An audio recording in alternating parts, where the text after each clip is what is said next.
Hi, welcome to Innovating Leadership, Co-Creating Our Future. I'm your host, Maureen Metcalf. I'm the founder and CEO of the Innovative Leadership Institute. We help elevate the quality of leadership across the world. With me today, I am delighted to have Douglas Keene. He's the founder and president of Keene Advisory Group. So welcome, Eric. Thank you for having me. So today we're going to be talking about diversity, recruiting, and retention. This has become a hot topic, and yet many organizations don't yet understand the nuances of recruiting and how to navigate the complexities of retention and ensuring that candidates and organizations create the best experience and mutual success. So Eric, let's start by tell us a little bit about yourself. Sure. I am the founder and president of Keene Advisory Group. We are a retained executive search firm known nationally for impactful client-driven solutions to diverse talent acquisition needs. We partner with organizations to recruit general management, board of directors, commercial leadership, and functional executives across the country. I formerly worked with Russell Reynolds, one of the larger global executive search firm, where I served as a firm-wide leader on issues of diversity and inclusion. One of the things I appreciate most about you, and so for our listeners who haven't met Eric, he is just a darn good thinker on a range of topics. So I look to you for your expertise, and so I'm delighted to have you join, because this is going to be more than a conversation about DE&I or JEDI. It's really that you come at this as a business leader who happens to do recruiting rather than a recruiter who happens to be in business. Agreed. So let's start with what's changing in the space of diversity recruiting. We did an interview a few years ago, and I am slightly embarrassed by some of the things. I'm learning a lot about diversity. Well, first of all, the fact that you're embarrassed is a good sign. It means that you're evolving, that you're continuing to challenge your own thinking. And to play back or think about what we spoke about a few years ago would sound very dated now, frankly, in terms of some of the topics or even the language around those topics. I think a lot of what is going on right now involves, understanding and acknowledging of bias. And bias isn't inherently bad or inherently wrong, but it is present. And I think the conversation around bias in terms of conscious versus unconscious bias, individual versus institutional bias, and you start thinking as a consultant and doing a little 2x2, an individual, a company or organization or a system against, what they know they have biases about versus what they don't know. And you could start mapping and thinking about, how that all comes together. I think that conversation has been brought to the forefront. The social justice discussion has elevated in a way that it hasn't been for decades. And the ability to then go out and challenge your assumptions about how you do things and why you do things is a very important component to your ability to recruit and ultimately retain diverse talent.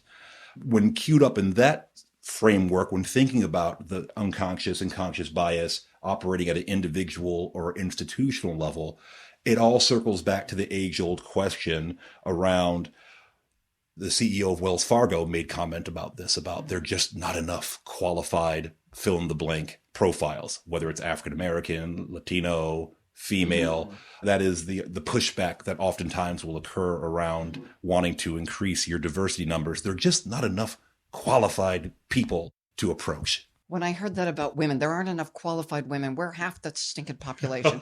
Really? There aren't enough of us? Well, what happens is this, and it's two-tiered approach, or at least I view it as such. And we'll jump into some of the board work that we're doing and some of the examples that I see.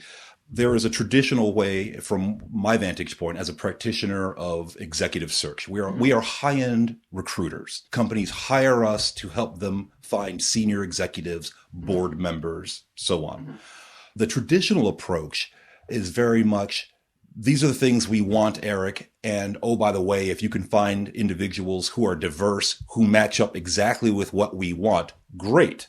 And there's some wisdom in that. But there's also some history and some groupthink, specifically around publicly traded boards. What you will often find is that they are over-indexed in trying to find people for their boards who are currently CEOs or currently CFOs or currently general counsels, because they feel like these roles, CFO, CEO, general counsel, put you in front of the public in a publicly traded company in a manner that other positions just don't do. You understand what's happening. You're in the boardroom. You're dealing with the crisis, with the issues. You're reporting out on a quarterly basis to analysts. You've got that level of interaction. The expansion from the CEO to even the CFO or general counsel was a big step for many boards. But what has happened is that they've drawn a circle around those three roles, saying these are the only ones that we're really going to consider at the end of the day for board opportunities.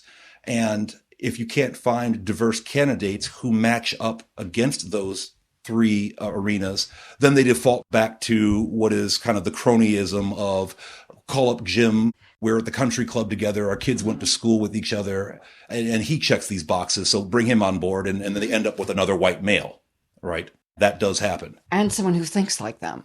Sure. I just went through ESG board certification. Sure. And it was interesting that they're making the distinction that folks who have gotten us here are not the ones who will get us to the next level, because it requires different thinking. So bringing in your friend who ran X company may in fact be counterproductive. Who indexes 99% with what you already think and already do. Exactly.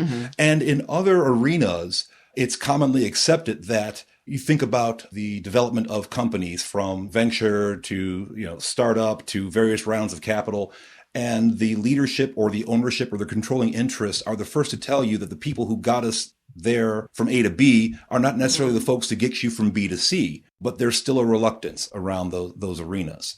On the other end, I'm showing some of my biases here. I came out of a McKinsey. I came out of a Russell Reynolds.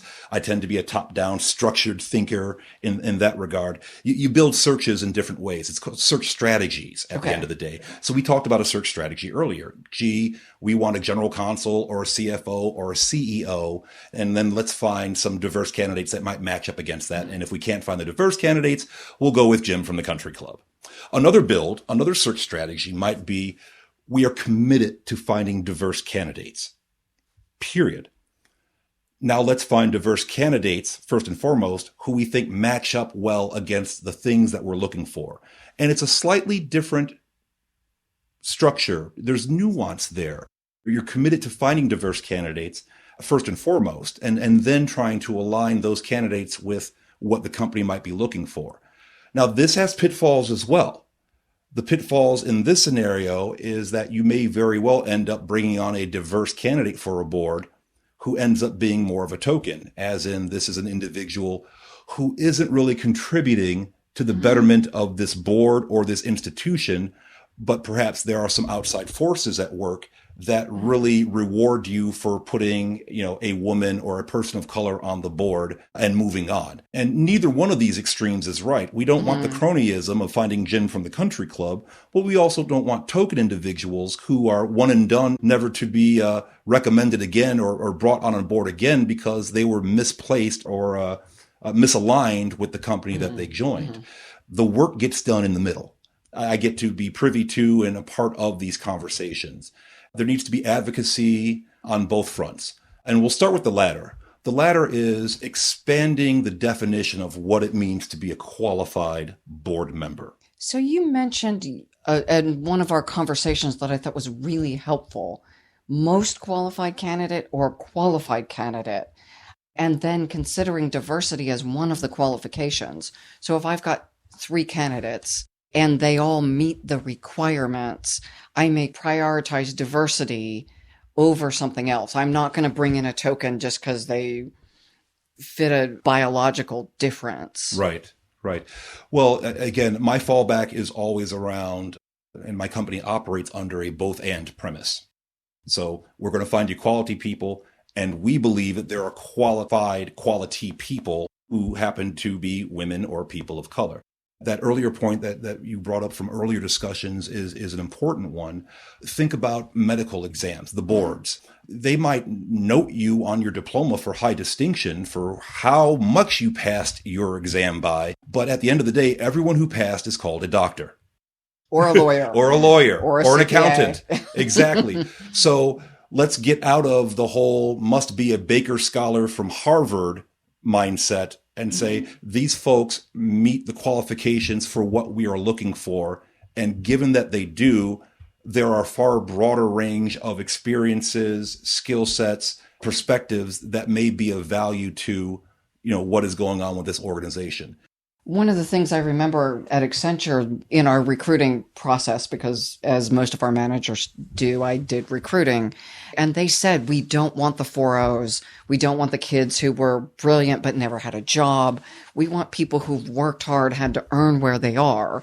So to your point, the most brilliant scholar may in fact not be the best person at delivery, depending on the organization. Absolutely. The skill set, what you have to overcome will often define who you are and can be representative of what you will be like in an actual client situation and not an academic situation. You need someone who has a 4.0 from their studies. That's fine, but is that what you're asking them to do? Are you asking them to conduct and take more classes when they work for Accenture? Or are you asking them to interact in a meaningful way with clients who have different agendas, different perspectives of the world, different education?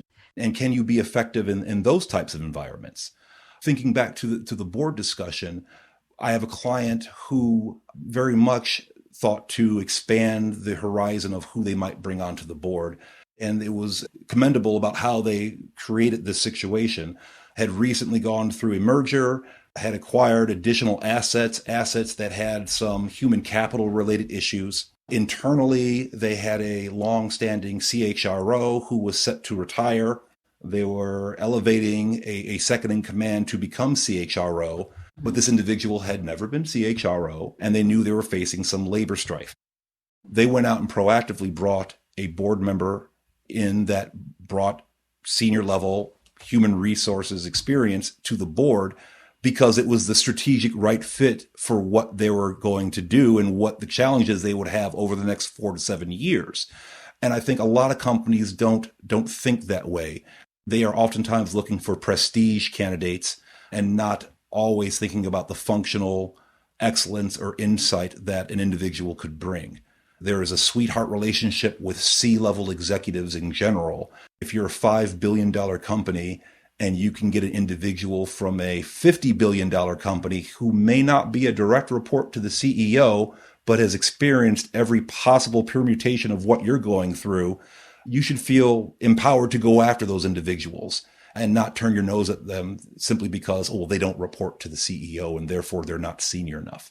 The scale alone will allow them to have tremendous impact on your company and what it's doing. So we've talked about diversity. How do you build the pipeline of candidates so that you're not dipping into the same pool that every other recruiter is dipping into? Well, you can't be afraid of dipping into the same pool. It is competitive by definition. The war for talent is real at the end of the day. The pipeline issues really have to do with advocacy and access many times. So, Eric, there are a range of diversity recruiters. How do you go about finding the right candidates and building a pipeline of diverse candidates? Because back to the point you made earlier, there aren't enough fill in the blank women, people of color, and yet you and I both believe there are many more than are brought to the fore because we keep seeing the same 5 people. And the usual suspects. And now in the ESG stuff, they're saying you don't get credit for having that Jim from the country club because he's now on 12 boards. Right. So there are more candidates. How do you differentiate and identify those gems that aren't showing up in every search? Sure. Well, I'll elevate back to an earlier discussion that we had around the bias, conscious and unconscious. And I am no exception. I bring perspective and bias to the table, and certain clients that will resonate better with than others. I had mentioned I've worked for McKinsey. I've worked for Russell Reynolds. These are large global firms. They have a way of doing things. I was trained, classically trained, some would say, in those types of activities. So our first premise is that we find qualified candidates, period, full stop. Our additional or addendum hypothesis is that we believe the solution set of qualified candidates has women and people of color in it in a way that you typically don't see when other firms are doing the same work. And that might be some limitations on their part or your internal sourcing capabilities. But let me highlight some of the things that we bring to bear in these scenarios. First of all, because we're a boutique, it's not a stretch to understand that the leadership sets the direction and the tone. This is important to me. Therefore, everyone who works with me gets that this is important to them. Or you don't hire them. Or we don't hire them, or we don't work with them. We have an extended network of consultants that will work with us. And everyone gets it when you're working with me that this is serious. This is something that is seminal to who we are. As a boutique, I am not reporting into another office asking permission to do things. So I'm someone who participates in these diversity conferences. And there are a lot of them. You can't go to all of them, but I make a point of getting to enough of them in any given year to stay current. The LGBTQ plus alone conversation, if you're not using the right letters, if you don't have the right empathy when talking about these issues, can make you sound old and dated and out of touch very, very quickly. So we invest in trying to stay current on these issues in a meaningful way. And we believe that when we engage with both clients and the candidates that we're pursuing on behalf of those clients, it's authentic. The second piece would be, because we're a boutique, I still get involved in doing work. I don't just sell donuts, Maureen. I make donuts. So what does that mean? It means in the morning, I oftentimes am on the phone, email, social media, texting with candidates, not clients. I've got a great team around me. And even though I'm the primary principal generating business, I still like to do work. And my clients often hire us because they expect me to be involved with the doing of the work, not just the selling of the work. And when there is a senior level, principal level, ownership level participant in the doing of the work, we think we get a better product. We get a more diverse slate of candidates at the end of the day. So that would be a second reason. The third reason is around some structural or some infrastructure issues germane to executive search. We simply don't have the off limits, the restrictions that some of our bigger competitors have. And it becomes painfully obvious when you start talking around issues of diversity and inclusion and how these restrictions play out.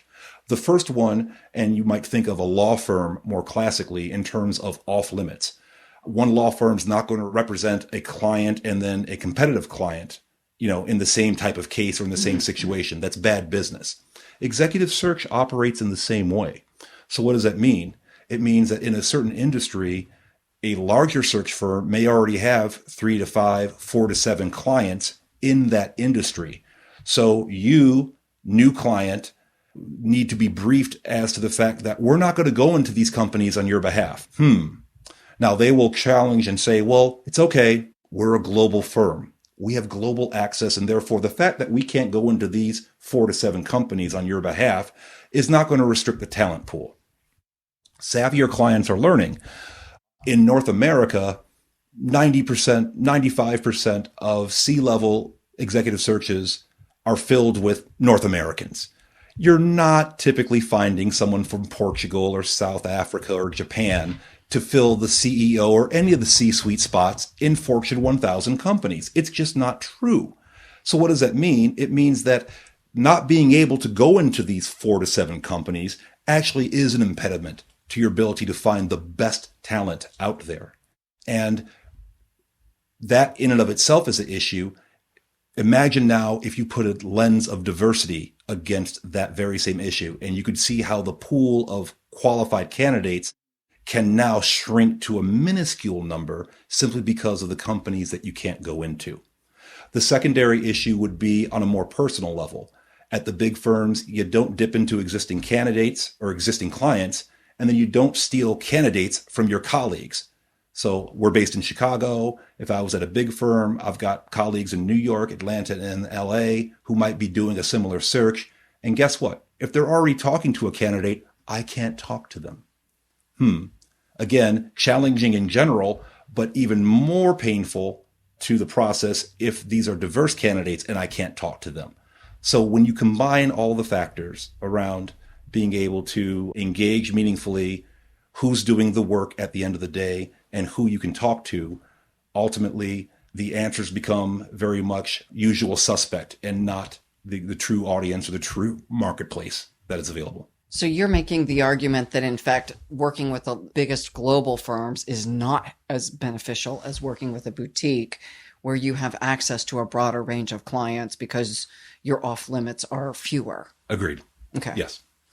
And you're also going after and cultivating candidates who aren't the usual suspects, right? Sure. Well, part of attending these conferences and thinking about this more holistically is challenging clients. And I'm in a unique position to do that, to look at a position specification and have some meaningful back and forth with the client about, now why does this individual need to be an MBA from Harvard? Mm-hmm. Typically there are reasons, and they'll tell you the reasons, and they'll list the 3 to 5 things that they want. And then flipping that on its head and saying, if we can bring individuals who can do these 3 to 5 things, can we put the Harvard MBA to the side and focus on what their actual capabilities are? Oh, sure. Yeah, I guess so. It's a heuristic, and you can't blame them for a heuristic. It's a shortcut. Mm-hmm. But the shortcut can often lead to the same type of profiles that you've seen time and time again. If you don't change, the input, you're not going to change the output. Yeah, in fact, I helped recruit someone for a board. They were looking for a woman, but very much, we want the right person. It would be nice if it also happened to be female. Right. She happened to be a CIO from an incredibly large organization, and she has been brilliant in the role. Sure. And they were very concerned initially about how she would fit and how she would do. She wasn't Jim from the country club. Right. But she's been amazing in her contribution, and she will take them forward in a way that Jim hasn't. Absolutely. And we've talked about this in a broader scope, but at the end of the day, the questions and observations and conversations around diversity are often representative of broader cultural issues within company. Mm-hmm. And that starts at the board. The tone, they set the tone. Well, and we as leaders, as consultants, but also as board members, need to be thinking about what are we prioritizing? And we've all read the studies about the impact of diversity on performance. And this gets to bias, and we all have it. Mm-hmm. We are more comfortable with people who have had experiences similar to ours because they're easier to work with. Right. They're not going to argue. They're not going to disagree about things we didn't even think about. They're not more effective, just easier. Easier, yes. In almost every other facet, you're called out for taking the easy path. Mm-hmm. Was that the best path? Was it the most productive path? No, it was the easiest path. Well, why did we do that then? And yet, in these scenarios, when it comes to bringing on diverse talent or the lack thereof, defaulting to the easiest path is oftentimes accepted and not challenged in the same way that other business decisions are. Yeah, and part of it's we're human, but that doesn't make us smarter. Right. Maureen and Eric talking about diversity, recruiting, the benefit of diverse candidates, and retention. Now we're going to shift gears to you got the right person, we hope, for your organization. How do we make sure that they are a good fit, they feel appreciated and engaged, and both they feel like they're going to thrive because they will, and you are positioning to get the best benefit from someone who may look and think and behave differently. You hired them for those reasons. And yet I can say I joined Accenture as an experienced hire. That's what they were looking for. And almost all of the people they paid more money for as experienced hires were gone within 2 years. So this was 20 years ago. So no assault on Accenture. The point is organizations often look for people who are different than the existing team, and getting the benefit from people who are different is tough. And keeping them and bringing everyone together as a cohesive organization is tough.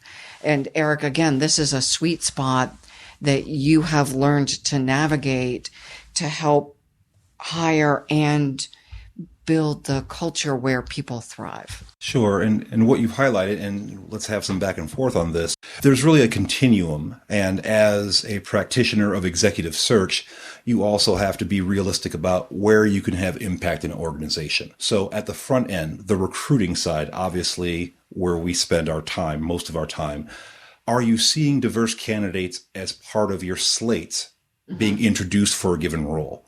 And if you're not, then that is a lever that we can help pull and help address and say, well, you're not seeing a diverse slate.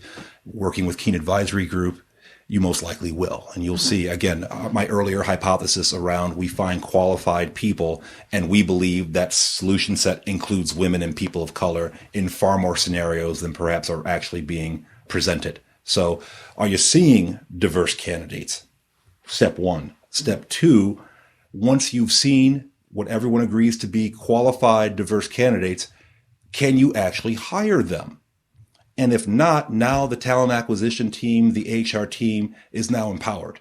So we've agreed that these are qualified candidates by the hiring manager in general, the recruiting firm, the talent acquisition leadership, and yet we're not able to bring them on board. Is there something inherent in our process? Is there some bias that we're bringing to the table that we don't even understand institutionally or perhaps at the individual level that is taking people out of consideration? Either we opt out on individuals who are in fact potentially great hires, or potentially great hires are opting out on us because of what they're hearing and they're seeing. Mm-hmm. So that's the second phase or second step. The third piece is you've hired diverse candidates, but they're not staying. And they're not staying perhaps for some of the reasons highlighted in that second stage, which is perhaps once they're there, they're receiving formal or informal feedback around who they are and how they're appreciated or underappreciated in that organization. Mm-hmm. And they are either put on a plan because of lack of performance, or they simply hit the exit button and decide to go on their own after, a premature set of time, because they don't see the fit and it wasn't in line with what perhaps the recruiter or the talent acquisition specialist or lead within the company put forth. So you've talked about then the range of places people hit pitfalls. How do you personally or your organization, and how should listeners, because these are the likely scenarios they're going to fall through? There are a variety of scenarios. And again, as I highlighted, I have a bias. I have an appreciation for where we sit on that chain as an executive search firm on primarily the front end. But you try to articulate the right message and spend the time at the front of the discussion to understand the culture so that you're representing that accurately to a candidate pool.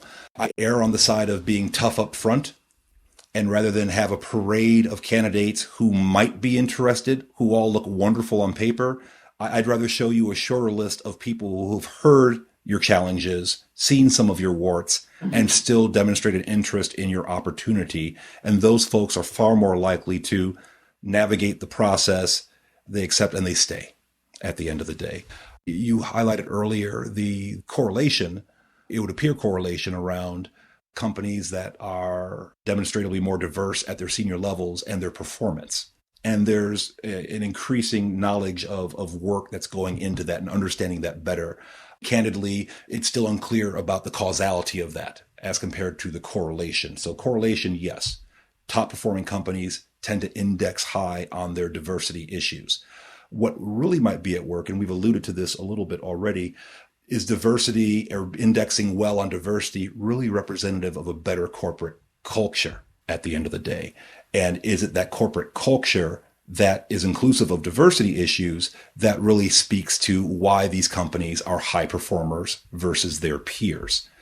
Oftentimes, especially because of the environment in which we're in, there's a lot of noise around the diversity issue, and companies are trying to fix their culture through a diversity-only lens, which is backwards. When you really think about it, it's backwards. Mm-hmm. Companies need to be brave enough to acknowledge and challenge some of their corporate cultural issues. And when you fix those issues, it then migrates through the system to where the issues of diversity, equity, and inclusion become far more clear in the eyes of the layperson, in the eyes of the everyday worker. We've got it right here, and therefore it's easy for me to act in a way, to perform in a way, to advocate in a way that is consistent with these values that represent our culture. But if this is misaligned or broken or toxic, there's no amount of diversity training or even diversity hiring that's going to fix a broken culture.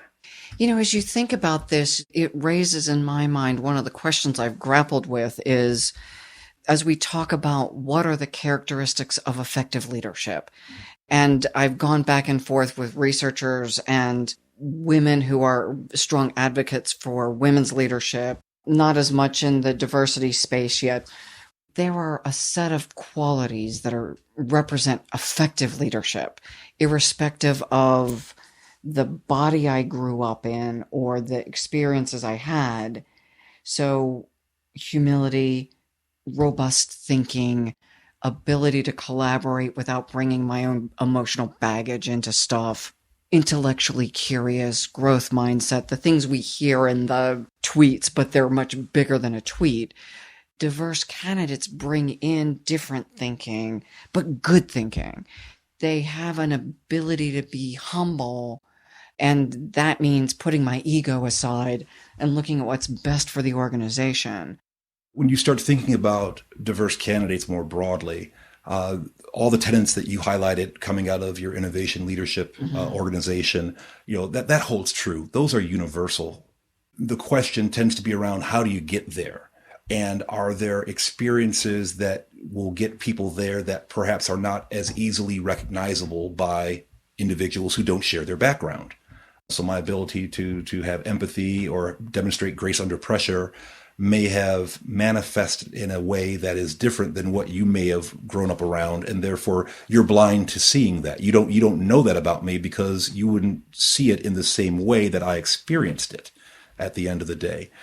I was thinking about these attributes that you're talking about, and thinking about from a development standpoint, and I'll harken back to my early days as a management consultant, and I was told very clearly, to be successful around here, you need to have three things going for you. You need to have a partner caliber individual who is an advocate, not a mentor, an advocate. And the example was, he or she will bang the table on your behalf when you're not in the room. You've got to have that in place. You've got to have someone who is probably more of a mentor or your engagement manager if you're an associate or analyst, someone who is going to stretch you beyond what you think you're capable of doing. The amount of stretch is always open to debate, especially with management consultants and investment bankers and the hours that they work, right? Yeah. But someone who's not going to accept the status quo from you can see the potential and give you stretch assignments to push you out of your comfort zone, to demonstrate that you do have the capabilities to the next level. Someone's got to proactively be doing that for you. The people who succeed at the McKinseys, at the Accentures, at the Goldmans, typically have someone who is doing that for them. Pushing them hard. Yeah. Whether they're already pushing themselves right, hard. They're already, by definition, you have already selected yourself into a fairly... meat grinder? A meat grinder or elite group, depending on how you look at it. Both. Yeah, an elite meat grinder. There you go. But having someone, again, in some cultures, it's informal and just assumed. In other cultures, it's rigid, but it's there. But someone pushing you. So you have to have that second piece in place. That third piece is more of the peer-to-peer camaraderie. Are you working with a cohort of people that you trust? Can you go out on Friday after a crappy week, yelled at by your client, yelled at by the partner, have a few beers, vent in a constructive manner, and it stays in the room? You've got to have those types of experiences and relationships as well. And candidly, if you're somewhere for 2 or 3 years and you can't check all of those boxes, it's going to be really challenging for you to be successful in that environment. And that applies to broader corporate America, but it's particularly poignant in professional services, where we grew up. Well, the thing that I've gone back and forth on is there leadership and then diversity leadership and women's leadership. And my assertion is good leadership, irrespective of what our physiology looks like, can be reflected in similar mindsets and behaviors. I'm going to bring different perspectives than you do because we grew up in different towns, different families, different bodies, and different cohorts. And yet why you are good, at least why I respect you, is you're a brilliant thinker. That you grew up in different environments than I do means you bring that perspective, but you're able to be open-minded and thoughtful And hopefully I am a good thinker and open-minded and thoughtful. And we come into a conversation.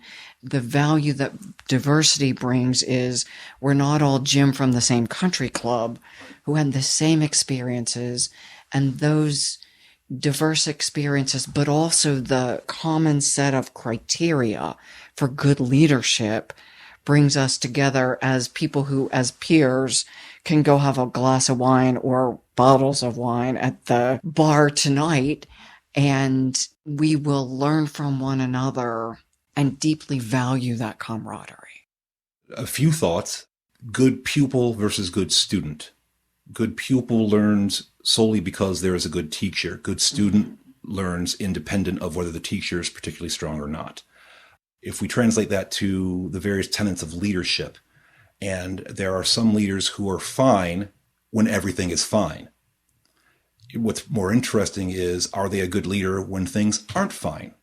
And those are the ones post-COVID, during COVID. Exactly. We saw the difference. They were stress tests in many ways that were completely unexpected to most of corporate America. And emerging from COVID, we'll see how that translates on a going forward basis. And so here's my hypothesis. Being a diverse person, a person of color, you had to deal with things that some of your colleagues did not. Given my background, I had to deal with some things people did not.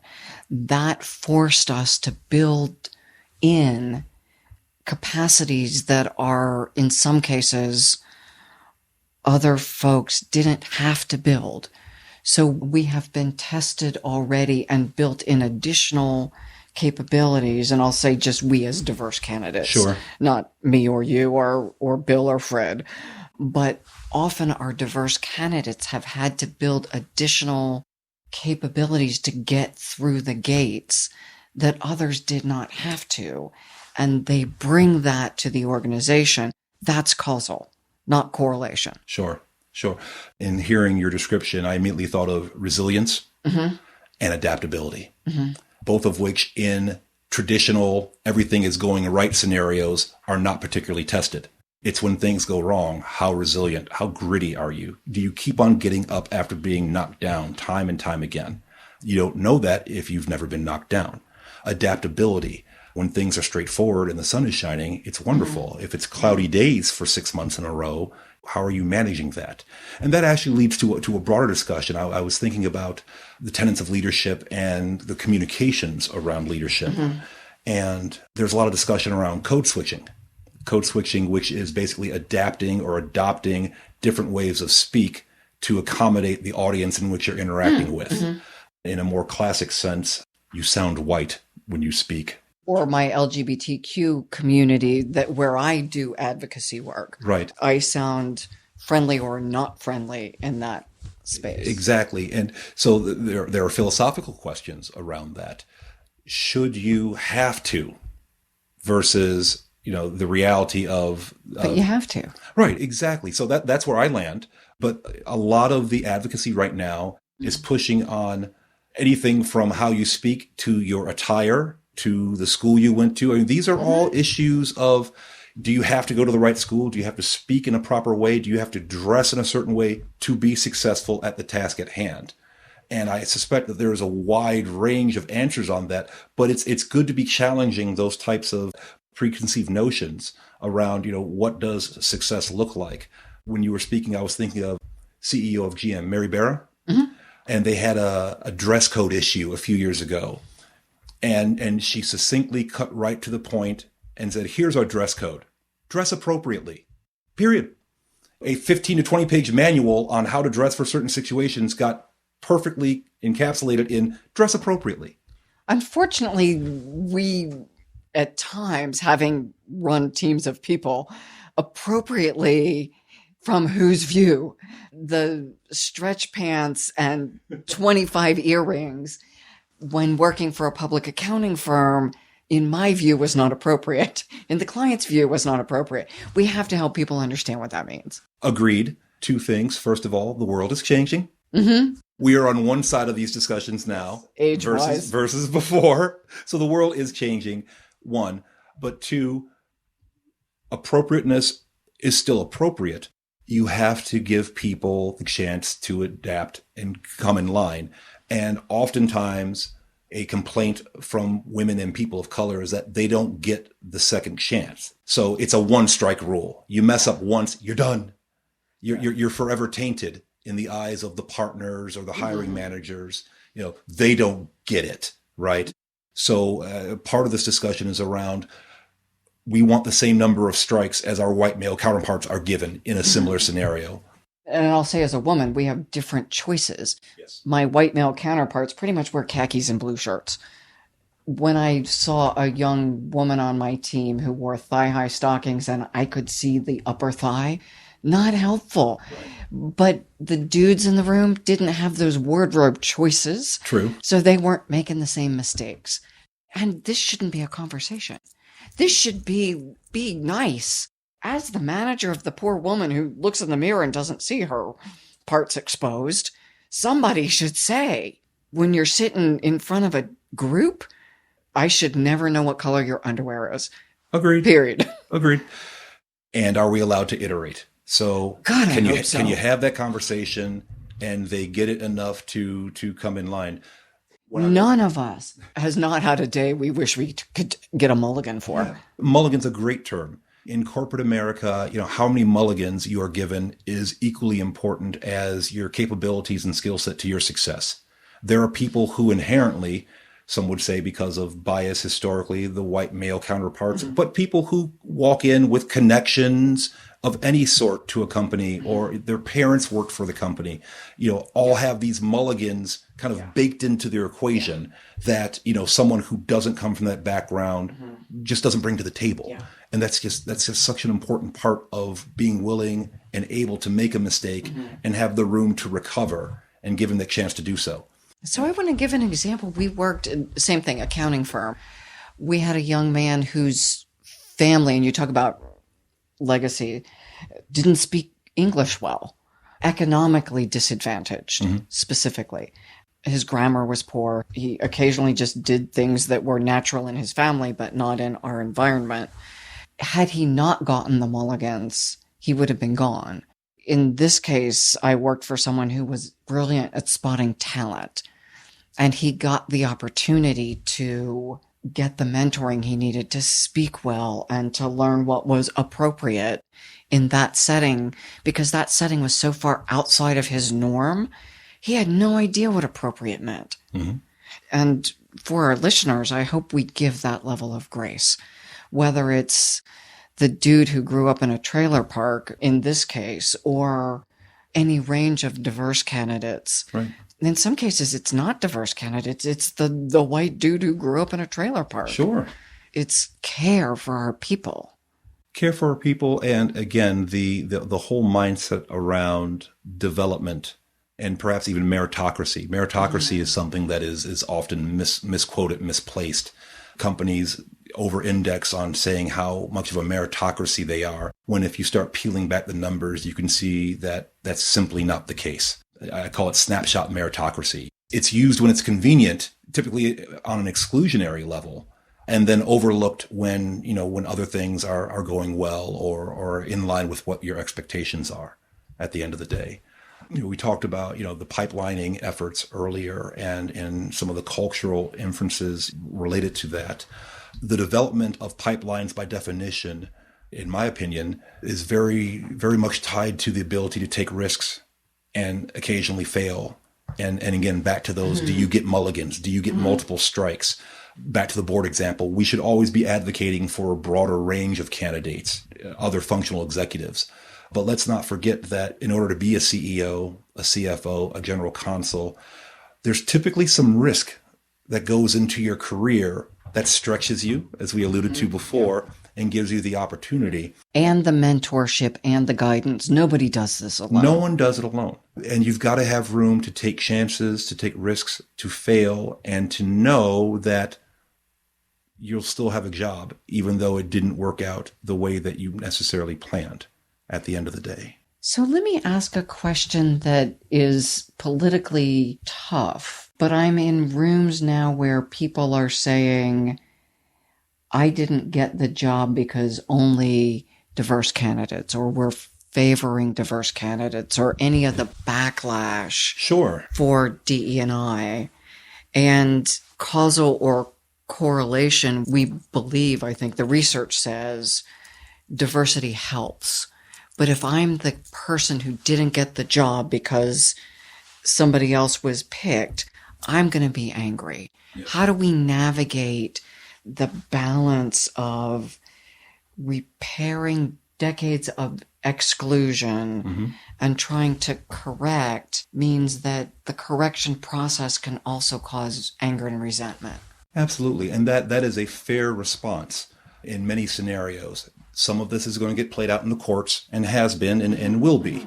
But back to some of our earlier conversations around high honors versus passing and what is required for this role. So we look at a pool of candidates and everyone here has passed the bar. And now that they've passed the bar, they're all qualified. So once you're qualified, now there is a range of attributes that you're looking to address for your company's need in this specific situation, not simply around who got a higher score at the end of the day. That is a meaningful way to kind of address those issues of you were part of a pool of qualified candidates. Once everyone's been established as qualified by traditional criteria, experience, worked this many years at this type of company, doing this types of things, everyone's got that. Now there's a secondary group of criteria that companies are looking for to address specific needs or holes or opportunities for their companies. And sometimes you get those opportunities or roles and sometimes you don't. I think it's such an important issue and so divisive right now. Organizations appropriately say, we have been out of balance for a long time and we need to return to balance. And that means overhiring, quote, to come back into what we think is an appropriate mix of our executives reflecting the population. So what does overhiring mean? I'll give an example of an organization locally who said we're going to hire 75% of our candidates who are diverse. Sure. Where traditionally they've not paid much attention. And so folks trying to fill roles are saying we can't hit the targets. Right. Speaking from people I know who are incredibly socially conscious. And this was what troubled me. Hearing people who are not the dinosaurs, but the socially conscious people who are saying, I want to meet these criteria, but I now can't hire for empty positions because of the 75% diverse target versus something. Every company has to establish their own set of rules. Language is important. Simply categorizing it as overhiring has already set an expectation that perhaps something is wrong about what we're doing, as compared to we have simply created different priorities. The simple word overhiring immediately brings forth ideas of some kind of impropriety going on. And to remember that is important. You know, how that is addressed, again, that plays out at a company by company basis. And companies have to acknowledge, what pain they might go through in not filling a role or waiting 6 months to fill the role with the newly defined criteria that they're looking for. There's no universal answer. At the end of the day, they will become more comfortable with it.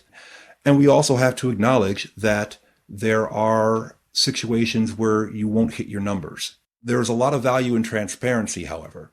And this seems important to me because it's a conversation that is relevant in trying to correct decades of imbalance. And how do we do it in a way that is ethical and caring? And constructive.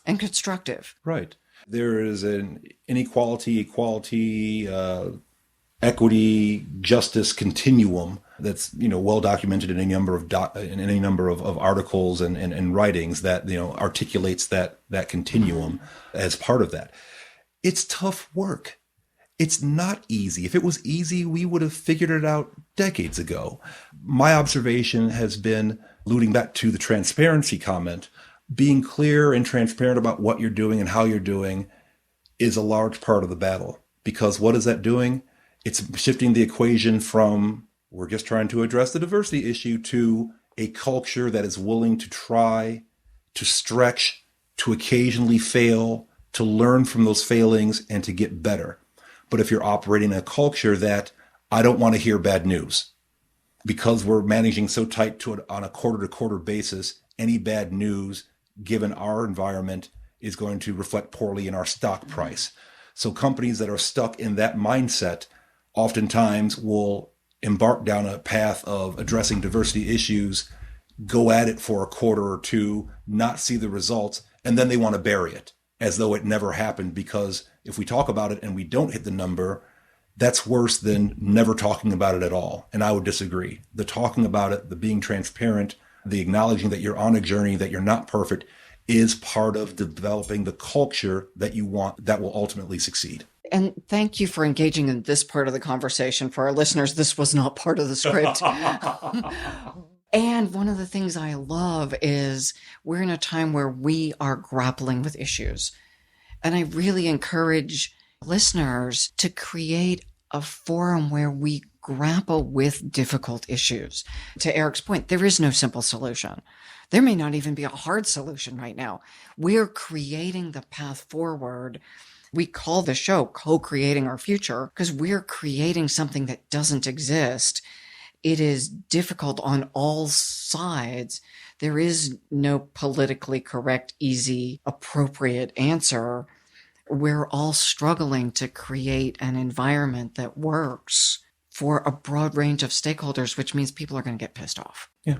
I think back on days where civil discourse was civil. And discourse. And those environments are underappreciated. And perhaps I'm showing my age and opinions about social media, but the ability to convene and talk about issues in a way where you're actually listening and not simply waiting to speak on your own, and you can agree to disagree with people who have different political views, but you leave better educated or at least more appreciative of where they're coming from. Those types of efforts, in conjunction to what is formally happening within corporate America, I think are the path to advancement on these issues. So for our listeners, I hope you are hearing things that stretch your mind and stretch your perspective. You may not agree with Eric or I, and that's good. That's okay. We thank you for your attention, for your inquiry, hopefully for your taking these thoughts and mulling them over in your own heads and taking more enlightened action than you did yesterday. And at least for me, I learn every time I have a conversation with Eric, and I get hopefully more effective. Once again, thanks for having me. I really appreciate it. And where would people reach you if they are interested in learning more about your work? Online, www.keeneadvisorygroup.com. All one word. Keene. Yes. Advisory Group. And you're on LinkedIn. LinkedIn is probably the most straightforward way, LinkedIn and our website. And it's Eric Douglas Keene. The LinkedIn name is Eric Douglas Keene. Thank you. And to our listeners, thank you again for joining us, for your thoughtful attention.